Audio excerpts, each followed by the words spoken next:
Hey, midlife nerds. So this is Rick and Andrea, producers of Mindless Midlife Musings of the Anime Nerd. Hi. We're really happy to have you here with us. Today is a special occasion. We're doing our first two-parter. More because I didn't want to edit a 2-hour and 15-minute video, so, asked if we could break it up. Yeah. So to save her sanity, and really honestly the sanity of all of our listeners, we opted to break this down into a two-parter. Today we're going to be covering the first half of Neon Genesis Evangelion. We really wanted to cover this one for a long time. We're glad to take care of it. It does kind of end abruptly. Very sorry about that. We just, we're running out of time. Things happen, man. Things happen. Yeah. So stick with us. We appreciate you all, and we look forward to talking to you the next episode. Thanks. Bye. Retro anime. How did we find it? How does it hold up? Unpacking the ins and outs of being an old school nerd and proving that 80s kids can't remember a damn thing right. These are the mindless midlife musings of the anime nerd.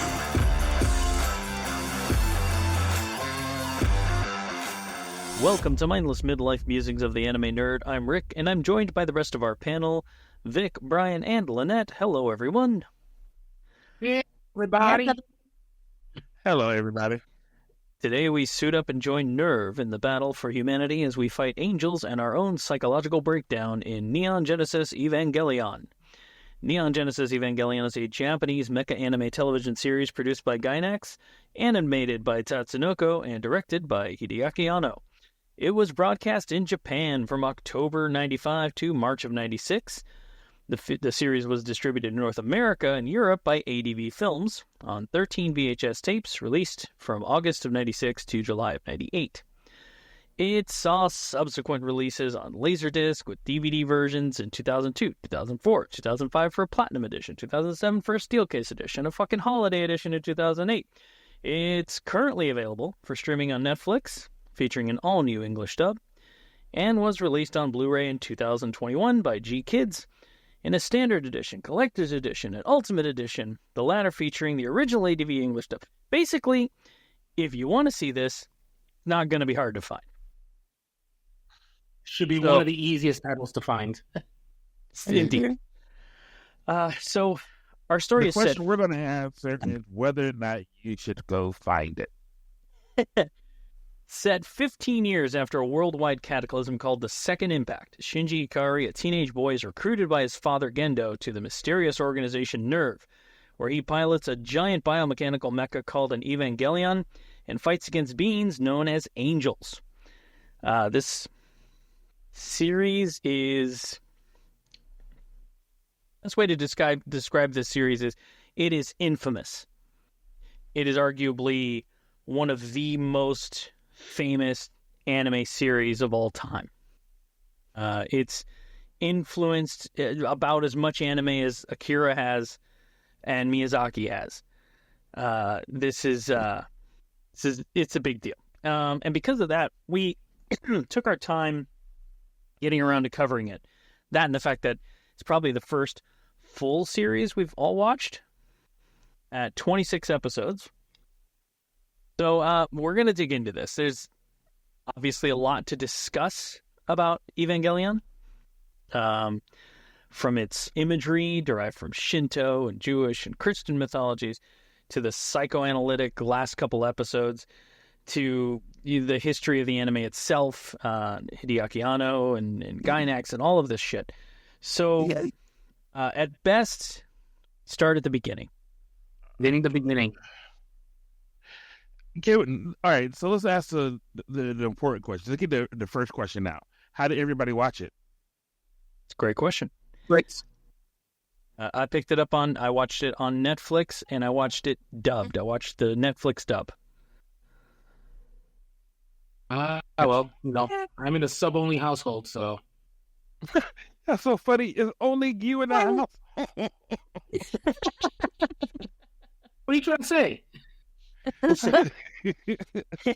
Like there was a vote.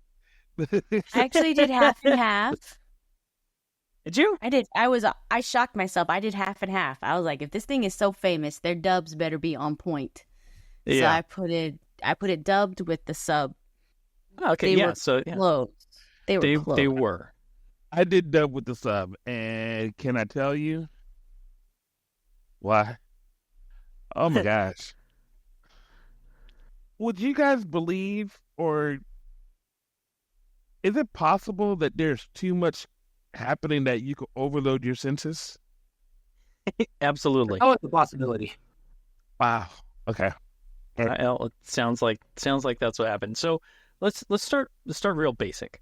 In episode 1, we're introduced to Shinji, this little teenager, and he's coming to Tokyo 3, which is this fully realized techno Neo Tokyo thing, and he's recruited by his father to join Nerv and become a pilot. Recruited's a strong word. He was dragooned into it. He's dragooned into being a pilot of an EVA unit, basically so he can get closer to his father, because this little kid's got some serious daddy issues. In fact, if there was going to be another name for this series, it could have been Daddy Issues. Okay. Or Okay. it could have been the easiest. I'm gonna have to swear again. I'm gonna say the easiest ways to fuck up your kids. That's absolutely That's yeah. Yeah. It's just like the fastest way to fuck up your kid is. Absolutely, Yeah. yeah. It doesn't matter how you acquired said kids. Just follow these simple steps to fuck them up Steps. beyond all repair. Exactly. I mean, seriously, they had a whole full of them, and they were just like, you know what? What's the easiest way to fuck up children? This is what we're going to do. Here's what happens. Ari goes, hold my beer. I can show you how to do it in 3 steps. Now, had any of you watched Evangelion before we picked it up for the show? No, but I've seen a lot of cosplay of it, and I thought it was a good. I It thought is. it was like a great anime. I was like, this must be a really good anime for people to take the time to develop the outfits for this thing. That It is. is. That is an interesting point, Lynette. Lynette, as Okay. our cosplay aficionado here, right? Yeah. One, do you think the cosplays are really good from what you have seen? They all wear the suit. with Yeah, the plug suits. The head The plug priest. suits. The plug Yeah. suits are always, everybody dressed in a plug suit. They always seem to do a really good job of that. Yes, it's So- the plug, and then they set up the armor pieces to go with it. So they do very well with it. And I would have to say, if you want to cosplay Evangelion, you can do it. It's some of the stuff you can do will be on point for that. And I'm gonna do a shameless plug because Yaya watches our podcast all the time. Yaya has Longtime listener. Yes. Yaya has an excellent uniform suit that you can use for that. Because I had it myself. I have that pattern Yes, myself. But Yaya's a longtime listener. We're always happy to plug her stuff. And always enjoy hearing from her. So yeah, in episode 1, they set this up pretty quick. They're like, here's the basic situation. We're fighting these things called angels, and Shinji reluctantly agrees to do this. His dad, stone fucking cold, and Shinji for some reason just needs his approval. Subsequently gets his ass kicked by the very first angel in the very first episode. This is a running theme for Shinji. He spends a lot of time getting his ass kicked, and he blacks out. He blacks out, and basically that's the whole fucking first episode. Like, okay. And then in like episode 2, he wakes up and he finds out he won the fight, and you're like, well, his dad doesn't much care about him, and his legal guardian is basically a walking teenage boner fantasy. So that's pretty much episode 2. Sorry. Teenage boner fantasy who is also an alcoholic. Yeah, that's it. Absolutely. Qualifies under the teenage boner fantasy. No, I think there's like that he gets to live with. So that has to be the perk somewhere. That's it. That's part of the teenage boner fantasy. Teenage boner fantasy. So yeah. Before we continue, when we're talking about I guess the maker of this one. Yes. Can you give us a little bit of background about what other titles they have done? Hideaki Anno, yeah, he's part of Gainax. He's been responsible for a great deal of anime over the years. Buster was one of his. He was a part of that team.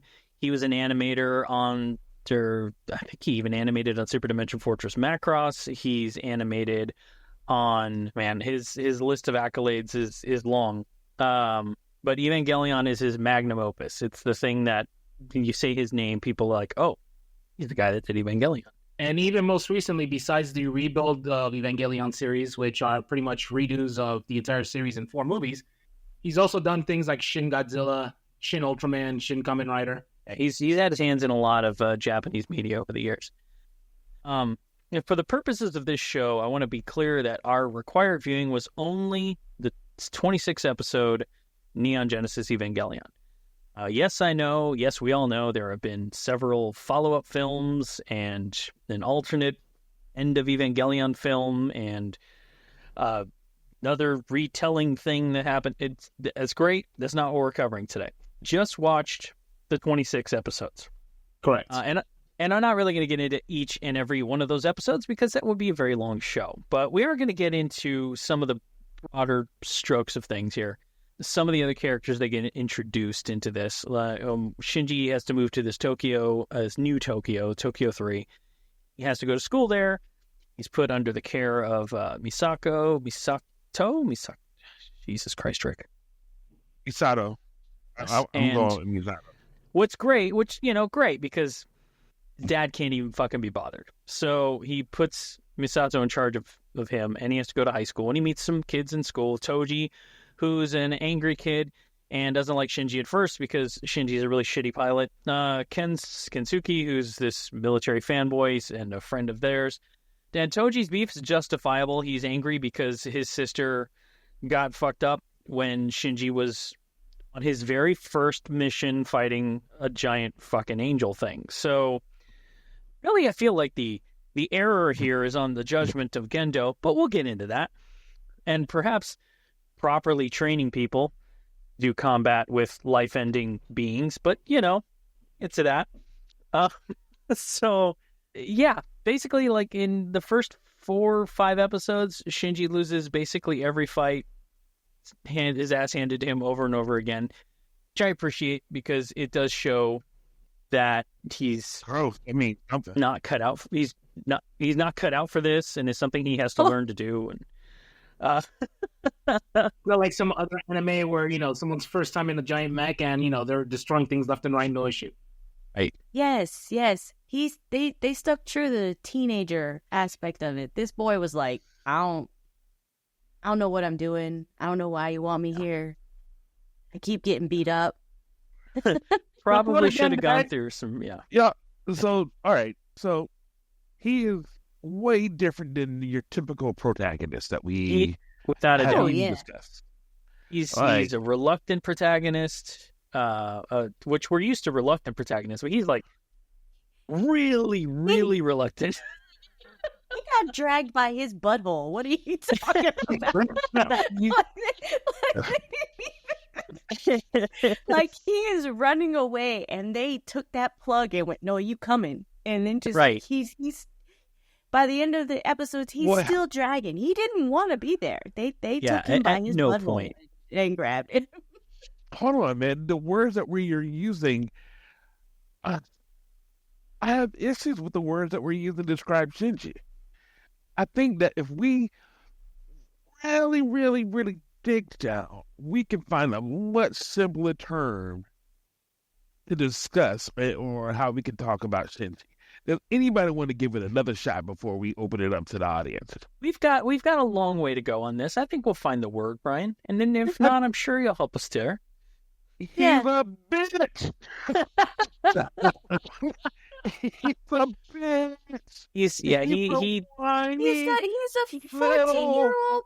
He's a 14-year-old boy with abandonment issues and That's the no thing, Lynette, parents. that I'm really with you on is he's 14.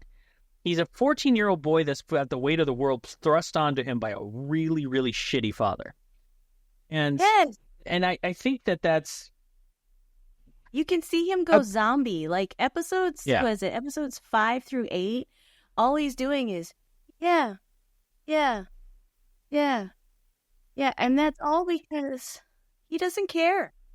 suffers in episode 5 is when we introduce Rei, who I will say is the most boring fucking character in all of anime. And I'm sorry, go ahead, internet, come after me on this one. She's so fucking boring. I don't know why she's beloved, but she's in this, and of course Shinji's affected by this because she's getting all of Gendo's love. His dad's like, "Oh Rei," and Shinji's like, "I'm right here. I'm right here."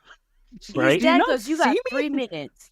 His dad goes, "You got 3 minutes of family time, and then you might not ever see me again. But enjoy those 3 minutes while I go off with this chick." I am surprised he did not go after her in the suit in the first time, because I will tell you, if I was that 14-year-old boy and I saw my daddy do that and I was trying to impress him, the first thing I'd do is take her head and then I'd pop it on my dad's desk. Get rid of the competition. And be like, "Pay attention to me now, mother." Oh man. It gets dark. It's very dark. It does, yeah. After we meet Rei, we have the mission with the positronic sniper rifle thing, and Rei being a human shield, and Shinji teaches Rei to smile. I'm like, okay, cool, whatever. Good for you. Honestly, guys, I really had a hard time getting behind Rei. By the end of the series, I was able to understand a lot more about Shinji, but getting behind Rei was never something I was able to do. I don't think we were supposed to. Getting behind Rei? Yeah, we're not supposed to. Rei reminded me of they took real dolls and instead of made them sex toys, made them children. That's pretty much what it's like. If somebody says you want to try out having a kid, like they do like babies in health class. Yeah, right. Give you a teenager and let's see how you can deal with a teenager. That's what I felt like. Oh man, he was like one of those little dolls that emulate people. I think it's important to go back to when we were talking about Shinji and talk about his bitchness. Because I want to say that he's starting off like, if I could use the term sickly or weakly, I mean, yes, he doesn't know it, and yes, but even with that being said, he makes some very courageous acts. Yeah. And that is, along with him, I think his courage is actually separate from his experience, Sure. So as a result, I really want to lean in on that Shinji when we first meet him, he's a bitch. Without a doubt. He's a bitch. Reluctant little shy Japanese boy, and he's just wants daddy's love, and he never had mommy's love, and he's finally got a chance to be with dear old dad, only to find out dear old dad is a stone cold sociopath. Narcissist.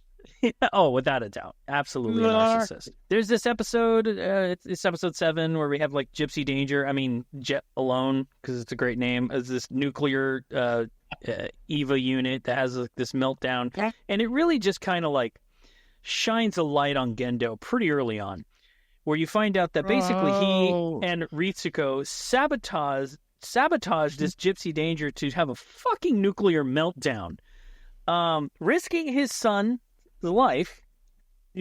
I guess prove a point that the opposition is not great. It's like you said, Brian, one of just this horrible example of just narcissism. Like, my shit's great, your shit sucks, and I'm gonna break your shit to prove my point. It's pretty terrible. So you're saying the blonde had something to do with it as well? Apparently, yeah. I mean, that's the read icon on it, but it's definitely like it was Gendo's call, and I think she just like helped make it happen.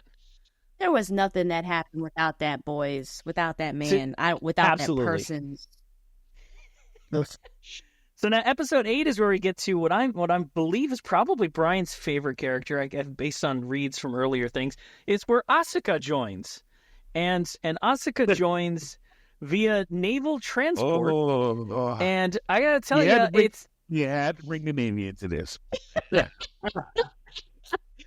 I gotta tell you, It's your fault she's there. it's kind of a fun episode. Hold on, long-time listeners know that I'm a veteran of the United States Navy.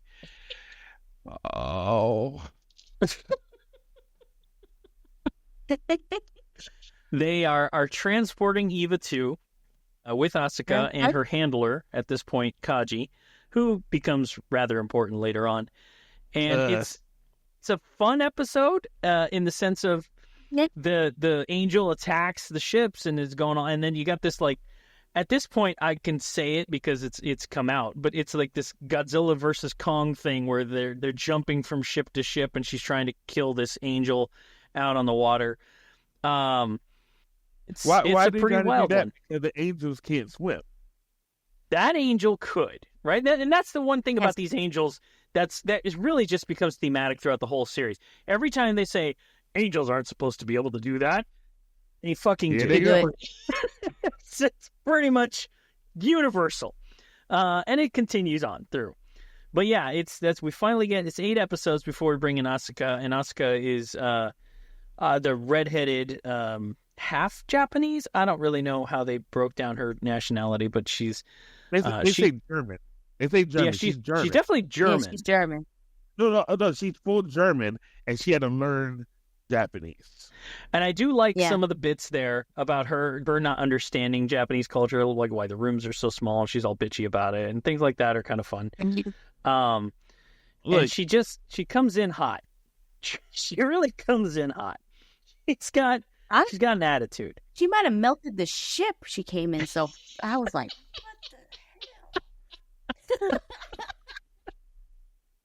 I was like, what is it with these? Every time they bring in an American woman, she's blonde-haired with boobs that hit her face every time she runs, and ditzy. They always make her ditzy. Got to. And yeah. now they got this chick. I was like, whoa, okay. Yeah. She comes in, and she's got an attitude, and as the series goes on, you learn what her deal is. Asuka slides in with all the temper of a volcano, and in the very next episode, maybe episode after that, she gets to go to one, and she has a great time there. But not before we get to the Splitting Angels. That Splitting Angels episode, the angel splits, kicks both their asses. yeah, I will say the comedy of what they use here, sometimes it just, oh my gosh, I loved the comedy. But not just, I don't want to bury the lead or even get too far without talking about what artwork did they use on here. Right. Yeah, The yeah, artwork absolutely. is phenomenal. And I'm not just talking about the battle scenes. I'm just talking about the mechanics of like the whole Whack-A-Mole City. Yeah, all of it. Oh, I yeah. thought that was a brilliant idea. The way the city mechanics work, the way the EVA system works, and the way they can show like individual like neuron connections happening, and the way the city converts to defend itself, the way the nerve system is like, I don't know, 187 fucking floors into the ground. Just all of it is a very fully realized and well animated infrastructure. It's very impressive. But here's the thing though, for a city, I think that this city, the function of the city is way better than something like Akira. It's a more thought out. Like Akira City is like a city on the brink of collapse, and Tokyo 3 is a city designed with a goal in mind: surviving angel attacks. Because the second impact had happened. This is basically the version of Tokyo that gets built after the end of Akira. Yeah. That's kind of what this is. Mistakes have been made. We're going to learn from them. But even then, we're talking about it would be the first time. Like it's not like this is the first time we've dealt with extra otherworldly beings coming and attacking Earth, and then we have to prompt a response. Like for instance, Super Interdimensional Fortress Macross. They're like, okay, we're going to build around this construction, and then as soon as they get in there, they destroy half the work they just did. You know what I mean? Yeah. That's a series where they very organically learn from their mistakes. This one is a city that's that's been honed and designed to survive these types of attacks, and then continues to prove useless. Because it is as much as they plan for this, as we have established just a few minutes ago, every time they think an angel can't do something, the next fucking angel shows up and can do it. So it's brilliant. Right. So the city, while useful, and the 187 fucking floors of Nerv, while useful, had been pierced several times by the end of the series, and Tokyo 3 doesn't even survive. So No. so. Not to mention the enormous charging stations or plug stations that they have to have throughout the whole city, because these things just cannot survive per unit. without being wired. Imagine if the SDF-1 had to have a Tesla charger to it. It's like, seriously? When I thought, I was like, how did we go so far with technology? You still got to use an Ethernet cable, so you got to run around your whole house, which is the Ethernet cable. But what I do like about that is that it has a function. The very idea of it is intended to be a limiter. But at the time you're watching, you're like, how do they not have their own power source? Like, what the fuck is going on? Why do they need extension cords? And I mean, as the series goes on, you learn that it's an intentional restriction. But it's laughable at first. You're going, they got 50-foot organic robots, and they got to be plugged in. What do you mean you only got 4 minutes of power? What is this shit? You know what it felt like for me? This takes me back to my childhood. I remember that for Christmas, one of the biggest things I wanted was a remote control car. And my dad, he listened to me. He got me a remote control car, but the bitch had a wire on it. You gonna run behind the car? That's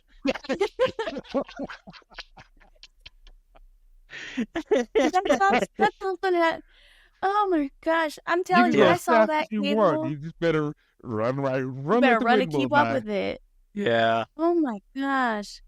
Man. I had to keep laughing every time I saw the cable. Yeah, and I laughed. That tickled me a lot. It causes its own issues, which is, again, I appreciate that they didn't could have just very easily not had that be a thing, but they chose to include it, and then they chose to pay it off. Like, there's a reason why this is a bad thing, and we don't want them to have their own power source. And there's a reason, like, everything did kind of have its own its reasoning and a part of the world built. And I appreciated that, even if it took a long time to get a lot of those answers. Because for a lot of episodes, you're just like, this is ridiculous. Like, why are they plugged in?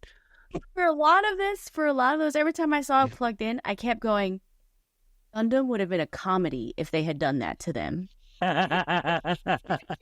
Gundam Wing. Absolutely. I was like, Gundam would not have been what it was if they were like, wait a minute. Let's go fight. I think that's one of the things about Evangelion that made it stand out from other typical mecha anime was the decisions they made were, I don't want to say like it didn't flip the genre on its head. That's not what it was trying to do. But ultimately it's not supposed to be a mecha anime. And I think that it takes a hard turn in later episodes and really shows that, hey, we've been fucking with you this whole time. We're not Gundam. And no. So I know. I had to roll back from that. I was like, wait, what? Look, I'm gonna go ahead and admit something. I watched it and I was like, time out. This was supposed to be about, but what? Right? How? But time out. What? Yeah. Right. No, you didn't expect a mecha anime, and what you get was something on a whole other level. Absolutely. Yeah. And I feel like that's the bulk of this conversation that needs to happen. But I really want to get through some of these these other talking points here. Okay. Right around episode 12, I wrote it down because it was such a thing for me. A giant eye from the sky attacks. Was it a hard fight? Barely an inconvenience. But that's not the point. The point is Shinji gets a good job from Dad and fucking holds on to that for the entire fucking series. It's 14 more episodes of this shit, and Shinji's holding on to, he gave me a good job. He said, good job. And he fucking held on to that forever. That was the point where I'm like, oh, this kid is really fucked. Like, he needs miles of therapy. And boy, I woefully underestimated how much therapy he needed. That is, Oh yes. again. That boy lived off of that good job. He did. That was his happy moment. That was his happy wrung that moment. towel. Every drop out of it. I was like, son of a... Really? I felt he said that it was, to you with his back turned. It was that point. The reason I wrote it down is it was that point that I started to feel really bad for Shinji. It's where I went from Shinji, just, why are you being a little bitch, to Shinji, I am sorry. Like, you need a fucking hug. Like, I just really started to feel bad for him at that point. Somebody needs to adopt this boy. I felt like we had it to do. I feel like we needed like a Sarah McLachlan song, and for 99. You couldn't do arms of the Shinji unscrewed himself. You couldn't do like in the arms of an angel, because that was just really bad. You just need to do another song. Even if we had put that song in there, Arms of an Angel, it still would have meant Shinji was in danger. Yes. Facts. Fucking facts. I feel like we should have done, for 99 cents a day, you can save this child. You can save poor Shinji. After that episode, it starts to take a more character-focused drive in the story. And each episode starts to kind of feature a character and give you more about that character, which I appreciated because it really does flesh this cast out. But as it does that, it starts to leave the mecha side of things way behind. Ladies and gentlemen, imagine you are scrolling through social media, you come across a post, and this post is about to give you some extremely graphic detail. So basically it tells you it's like blurred out or something, saying this may have some information, some graphic information. Spoiler, I kind of click on it, and you're like, what?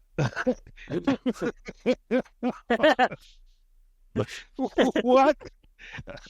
My God. There were so many moments when they give you the information that you're looking for about these people, and you're like, you know what? I could have went the rest of the time without knowing that. Yeah. Right. You're absolutely right, Brian. And this is where that shit starts. It does start with this. So you get this Ritsuko focused episode, like pretty much right after Shinji's good job moment, where this, I don't know, like a nanobot angel infiltrates the base and starts taking over the Magi, which are the supercomputers. Then you start to find out more about her character and how her mother created the Magi computers, and how basically the Magi computers are like scan of her mother's brain or some shit. Yep. And like each aspect of her personality is divided amongst the 3 supercomputers. So basically this girl's taking care of her mom. It's fucking wild. And the way they win the day is basically the movie War Games. She teaches the computer that the only answer is to not be evil. Okay. And that's like tic-tac-toe. That in and of itself isn't really the thing, the takeaway here. It's the amount of shit that's got to be wrong with Ritsuko that this is her charge in life. And you're just like, I feel like should have been therapy. Then you find out so much more about that relationship. That last part. So, yeah, therapy needed is the subtitle for this show. You get a bit of just Ritsuko, right? Just with her, just her. we see that there is a model that they're going to follow here. It's going to be, here's this character. Something's off with them. Yeah. We're going to give you the background, but not the whole background. We're just going to feed you something to give you the stage 4 fuck up. And then we're just going to push that whole damn thing. It's like a cat is on top of a table and is pushing shit and just about to knock it off the damn table. Yeah, basically. It just continues to escalate, this show, and it doesn't escalate in mecha ways. It escalates in therapeutic ways, or therapy needed ways. No, yeah, it's traumatic. It's traumatic. You're right. It continues to traumatize you. The next episode. To the motherfucking point that after all the trauma they give you up to the last episode, they actually give you a precursor. Yeah. Say, hey, we ain't got time to fix everybody. We're just going to try to fix one motherfucker. Basically, yeah. Yeah. It's a lot of fucked up people, but we're not here for them. We're here for the one. Shinji, he tries to sync with the 00 EVA unit, and the unit goes fucking apeshit and tries to punch through the wall. And everybody at this point is like, at this point in the anime, you're like, okay, the EVA unit was clearly trying to kill Gendo. Or was it trying to kill Rei? Or was it trying to kill Ritsuko? Everybody in the room is suspect at this point. Yes. And you're like, well, that's a strange turn. Why is this mech so mad? You know what brings you How again, is it so mad? What happened? Right. I think there are stages to this that you experience. And we will all say, for me, this is the stage of, you know what? Who am I rooting for? You're right. Sure. Who am I rooting for? Yeah. Honestly, yeah, you're not really sure. Because obviously all the adults suck. All of them. I think the only adult in this series that I had my sympathy was Misato, and even she was damaged goods, but in a different way. Like, she was at least still trying to save the kids. Right. I'm going with Glasses, the one that was her assistant, Glasses. Yeah. He was pretty cool. Right. Yeah. Asuka she gets her focus episode, and basically Asuka's thing is she wants to be all grown up. She just wants to be respected and all grown up. She tries to kiss Shinji to prove she's a grown-up ass woman because she's got it hard for Kaji, and Kaji ain't giving her the time of day. You mean kiss suffocate him? She said, "Don't breathe," and she plugged his nose. You're right. I was like, she's trying to kill him. Like, she's not trying to kiss him. She's trying to kill him. Right. That's See, if what he she passes tried. it out, she did it right. Ladies and gentlemen, She wants to be able to walk away and say, "I kissed him so hard, I took his breath away." Man. I think I've done a great job up until this point. Yeah. Not discussing my disdain for that character. Go ahead, Brian. It's your time. This is your It's moment. my time to Yeah. shine. It What is. the fuck is up with her? Oh my god! And the thing about it is, they are 14, Yes. Okay. right? And god damn it! I imagine what year did this come out? 96, 97, between the two. So 96, 97. That means we would have been 18 when we saw it, right? Right.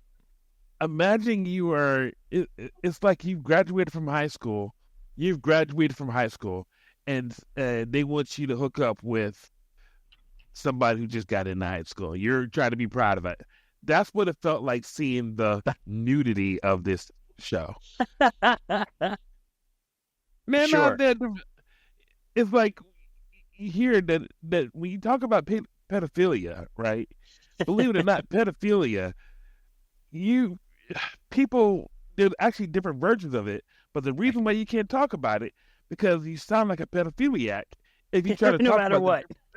Right. Right. But you feel like a pedophile watching this nudity. Without a doubt. Without a doubt. Thankfully. I certainly hope so. Right. Except for maybe Ray stands. I don't know. Yeah, no, it does. It's awkward, but it's awkward, and I feel like that's intentional, right? Because these are teenagers, and they're trying to come into their own, and they're trying to understand themselves. They're trying to be Asuka, especially. She's trying to be a woman. She's in the middle of puberty. She wants to prove that she's a grown-ass woman and she can take care of herself, and she's independent. She's better than everybody, and she's trying like hell. She's fronting, she's trying like hell to prove that that's who she is. And she's just as ignorant of all these things as Shinji is. This evident by holding his nose. But I mean, there are so many moments where she is trying to use her sexuality, but then gets mad if somebody looks at her sexually. Right, yeah, and or rejects her like in any capacity. It's all about control with her. Like it's all about her wanting to control her own destiny and control her own life. It's her whole thing is like she never had that. And all her choices were taken from her basically. And she wants to be this. She wants to be a woman. She wants to be the Misato. And Misato, nobody's given Asuka the time of day. Misato doesn't want to be Misato. So. Misato does not want to be Misato. She's got her own whole backpack full of baggage. Backpack. Everyone in this show. No. We're talking about she has her own carousel for the airport. In this episode with the infamous kiss is the first time we get to see Adam down in the belly of Nerv, and I'm air quoting Adam as we find out later. But basically, this is where shit gets wild. Sure, wilder. So yeah, episode 16 is really just where we start to get into the psychoanalysis of it all. Shinji and Unit 01 get sucked into the shadow of an angel that is actually the angel, and he's stuck in this shadow realm, and he's fucking gone, and he's on the brink of death, and he has visions of his mother's embrace. Subtle. And then Nerv just wants to nuke the whole damn thing. Gendo's like, yeah, fuck it. And the only one who's like, no, can we not do that? Is Misato, who's like, hey, like literally, can we do like anything else, please? And then he passes out, and 01 goes fucking ape shit again, tears itself out of this shadow realm. But the whole as he's oxygen deprived and he's in the goop, I'm gonna call it Fanta realm. He's in the Fanta. No. Sun-kissed? Is it sun-kissed? No. Yeah. Well, no. Let's go with no. Please not Fanta. Fanta is my favorite. Fanta. All right. It's my favorite soda. Do not ruin He's in Sun-kissed. No. He's in Sun-kissed. Oh, can we just say Pedialyte? How about Pedialyte? That's about that's fine. He's in the Pedialyte. He's in the Gatorade. And no, I like Gatorade too. Stop! No, you're not going to ruin these things for me. Hell, you could have said he's in the Matrix too. He's in the Kool-Aid. He's in the Matrix. Don't ruin the things that are still a part of my life. That's all I have. And he's starting to have this is where you're starting to get into the psychoanalysis of the series. This is when it starts to take that real turn. And it's like, hey, I know you liked it when the robots were fighting, but we're really kind of done with that. And we're really going to explore the people inside these things. And that's really the first episode where it kind of happens. Like, really happens. They play at it a little before, but this is where it starts to take that turn. Episode 17 made me chuckle just because basically you find out that Nevada got blown up. And I was just like, all right, Vic. But basically, Unit 04 goes boom, and it blows up all of Yes. Nevada. So the U.S. government's like, They actually yeah. did. So the Yeah, U.S. that- government's like, hey, can we not do that again? We got we got 03. Get that the fuck out of here. And they ship it. Like we just wasn't it based in Pahrump? It's Wasn't probably the base area, there? probably Area 51. But it all goes kaboom. So they decide they're gonna ship out 03 because the U.S. government don't want nothing to do with EVAs. They're like, let's just get that the fuck out of here. So they're gonna send Unit 3 to Japan, and they need a pilot, and they dance around it the whole fucking episode, and they're telegraphing it to all of us. Why? We They telegraph it Look. to us the whole fucking episode. Boy has been and- through enough. They needed Correct. to not do that. but the thing, here's the thing though, they are quick when they want to be quick, and then they Yeah. they spent the whole fight in the beginning. Right. We don't need to show that. We just go right to the end. And Yeah. now they would hit pause on this bitch. Oh my god! You're right. So it Yes. takes a whole episode for them to basically select Shinji's friend Toji, who the two have become close and over the time here. But nobody bothers to tell Shinji. This is Misato's biggest mistake, arguably, for me Yes. in this whole series, is her reluctance to tell Shinji. And the way it blows up in her face, big. The 03 unit gets corrupted en route. They plugged Toji into this thing. I guess nobody bothered to run like a test of the thing before they plugged them in. At all. They Hey, always does in production. Why not? They got a whole school full of replacement children. They just need to. just pick another 14-year-old. It'll be fine. And honestly, is that something that I can't remember? Is the fact that they're teenagers ever addressed? Is there a reason it's teenagers? Is it just because they have the emotional really- trauma necessary to pilot one? I think it's like they never really explain, but it's probably like some lame thing where like their brains are Probably. still malleable. We can, Yes. we can Yeah. fuck them up real easy, you know. should be It's easy, yeah. cool. So yeah, they plug Toji into the damn thing, and the angel takes over, and Toji's basically stuck inside. Nobody fucking tells Shinji. Nope. The angel's fucking shit up, and Shinji's like, "Hey, we got to save the pilot," and nobody's like, It's just like, no, that's an angel. You need to kill it. And he's like, okay, yeah, but what about the pilot? And they're just like, no. No, No, just it's an angel. You got to just kill it. And finally, He goes- God. I love this part about it when he said, "No, we gotta save that dude." Right. And then you thoroughly, if you didn't hate Shinji's father and Yeah, all the this other is- episodes, absolutely a good point. Yeah, Gendo's like, I don't- you know what? Turn on autopilot. Look. That's exactly what he did. He said, "Screw you, we're gonna put on autopilot." Right. So look, Ghetto, right? Yeah. I never trusted him because the way he used to hold his hands. You The think hands in front. the hand with the right Deep above in the. thought, like, Always covering his deep in thought. face. If I can't see your mouth and see the you smiling as you say, I want him to kill him. I want him to kill him. Why are you hiding behind He your had the hand? evil reflecty glasses too. Like No, his that's it, eyeglasses. Yeah. You just see the that's how- that's how circlets, you know. the lid up, and the hands covering the face. You know, Yeah, it's his glasses is the reason why I hate getting like transition lenses because I don't want anybody to ever make me feel like I'm that evil. Oh man! can't- So he He's saying something. No, fucking turns on autopilot, and Shinji, much to his protest, has to sit there while his EVA unit fucks shit up again, only to find out that Toji, one of his besties, was inside the machine. Again, Misato, absolutely not getting the fuck around to telling him this. Huge mistake. everybody knew. Fucking everybody knew. And everybody's like, does he not know yet? Did nobody tell Shinji? Is nobody telling Shinji? And Shinji's And that just like, was like it. I'm gonna jump in my EVA unit. And they're like, nobody's told Shinji? Did anybody What? bother to tell Shinji? Like they're covering the microphone. They're kind of no one tells Shinji. I know we're in the middle of a live operation, but did anybody tell Cindy?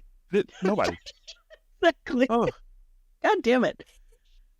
So hey, Yeah, they basically just go, buddy. "What? Well, you surprise." of course, Shinji reacts like any 14-year-old person with severe daddy issues would react. He fucking loses his fucking mind and quits again because he'd already done it once. He'd already tried once. Quit. Quit. Quits again. He should have just punched. He should have just done a punch right through the window. Yeah. He should have done a double O and just gone. You know what? Screw you guys. I'm taking my Ava and I'm going home. And so look, he quit, and guess what they do? They put him in handcuffs. His own dad put him in handcuffs.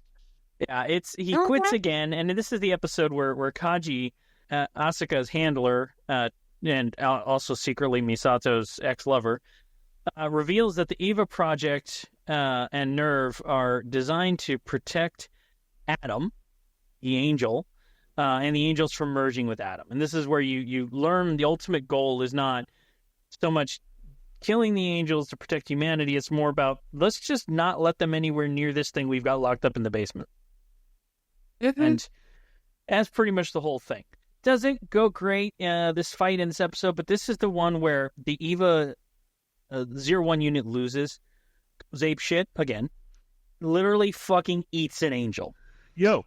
Yes. After growing its own arm back. Look, right. I'll go ahead and say I was not prepared for that. Yeah. That shit was wild, because every time this show takes a turn, it's always a big one.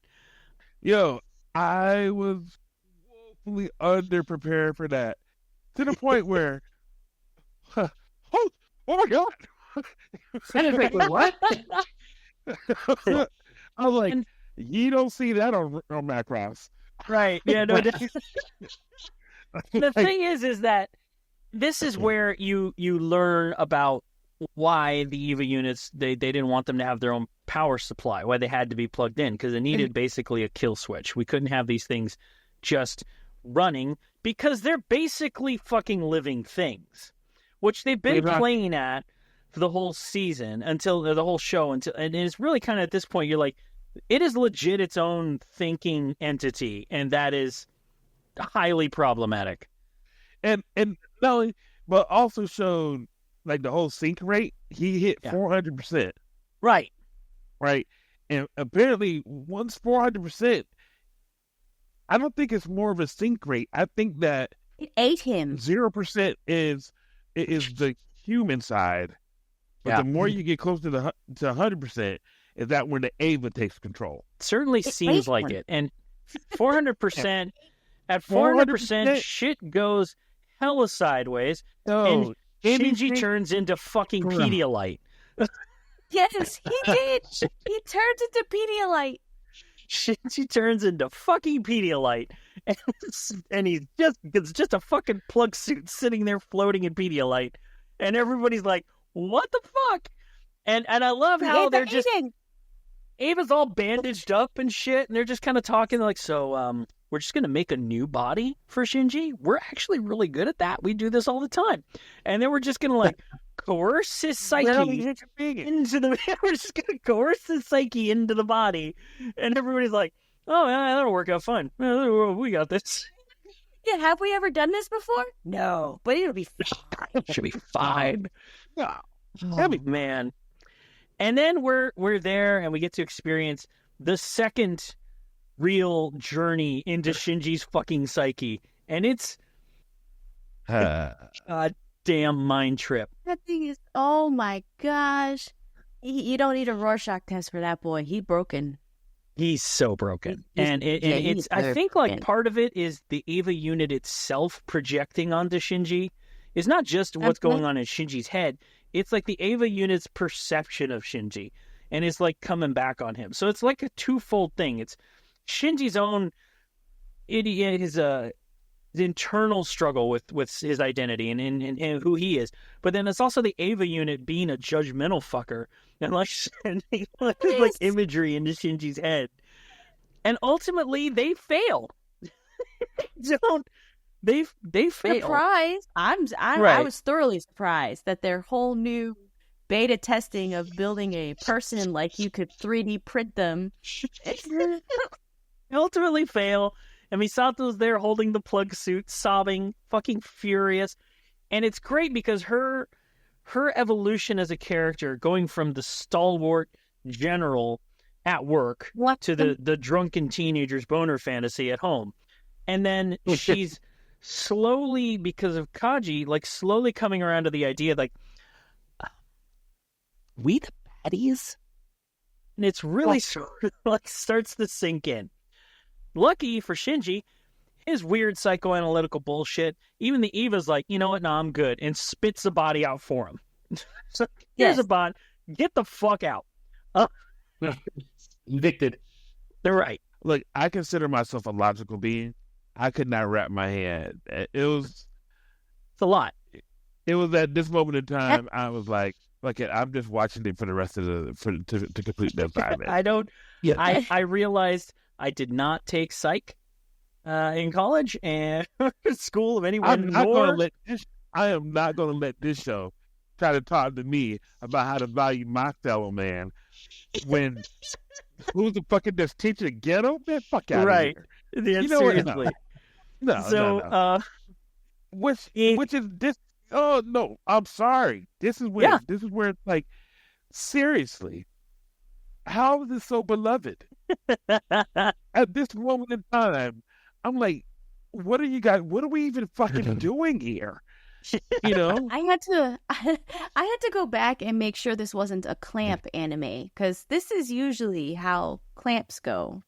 You know, Madoka Magica, all those Cardcaptor Sakura. Everybody says Cardcaptor Sakura is a very nice, good child. No, it's not.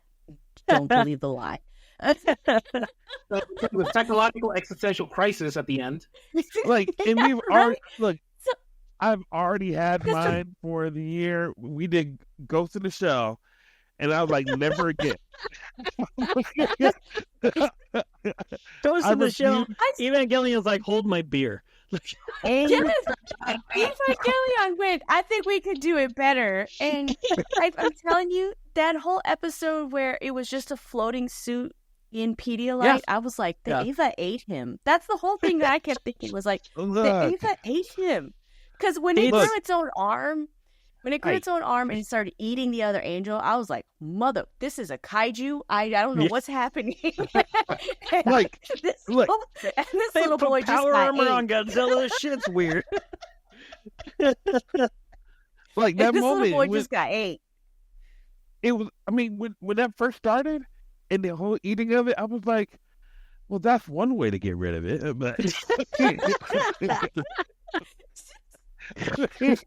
But I was saying to myself, I was like, you know what? I don't think this is. I'm not the intended audience, but then I started thinking about who exactly is the intended audience. Intended audience. You know what? We're going to talk about that, but we're not. We're going to talk about that, but I don't feel like we're there yet. I feel like that is a conversation that has to come. This is when we also get to the point of Asuka, who had lost her arms, her Ava's arm and head. Yeah. And the only thing she could do was lie in bed and say how Shinji saved the day again. Shinji is Pedialyte. How did he save the day? Yeah. So Asuka's great. I really do want to get into her a little more. But before we jump into her, because there is more about her, is we get this flashback episode that is a mind fuck in and of itself. Basically, how Nerv is born. So you get this flashback episode. 20, right? As episode 20, right? 21. It's the flashback episode where Nerv is born. You get to see a young Gendo and Yui, Shinji's mom, and you get to you join them on the birth of Nerv and how this whole thing comes to passing. And Jesus H. Christ. My question is this: how did nobody know that Gendo was a bad guy? His stupid younger self looked like a bad. You might as well just shaved his head. I'm telling you. He screamed. His face was like the Joker, Lex Luthor, and any other bad guy that you could think of put together. That dude smiled, and I was like, "You gonna kill people?" If you could animate sociopath, it would be Gendo.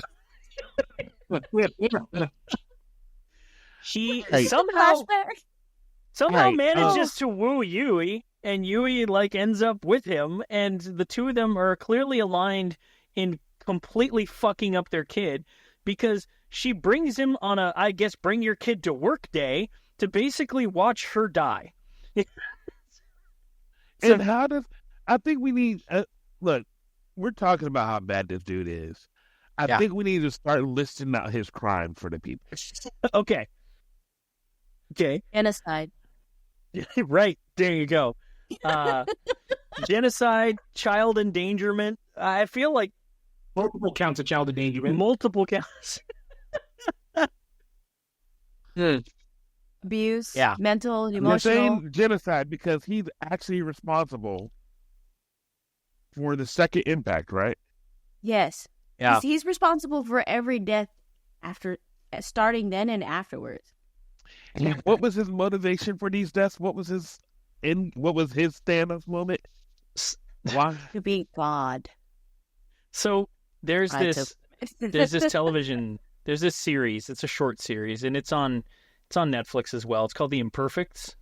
I don't know if any of you have seen it, but there's the whole idea is there's this scientist character in it who reminded me a lot of Gendo, in the sense of his whole idea is that humanity isn't evolving fast enough to deal with the damage and crises that we are existing through.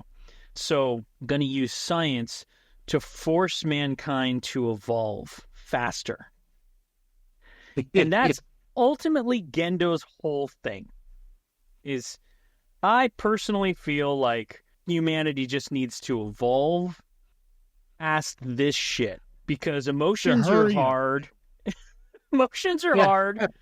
I don't like those. So let's just evolve people past that point.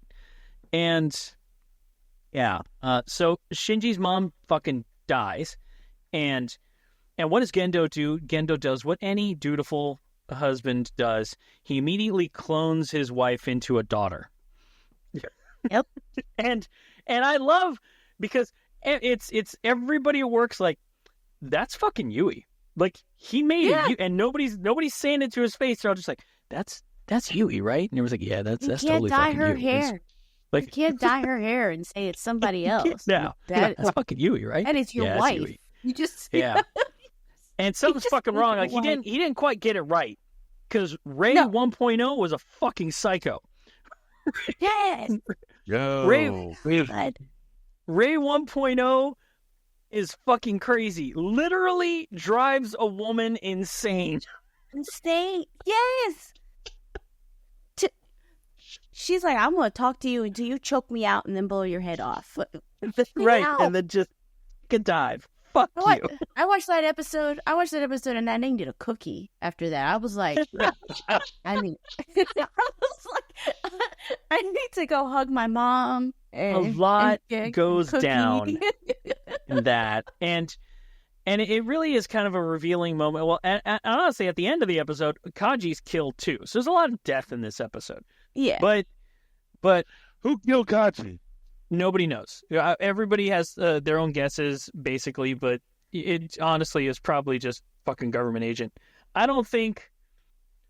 Legendo. I think if it was gonna be a specific character, they'd have given it the reveal. So I think it's the fact that it didn't have a reveal means it was just a G-man.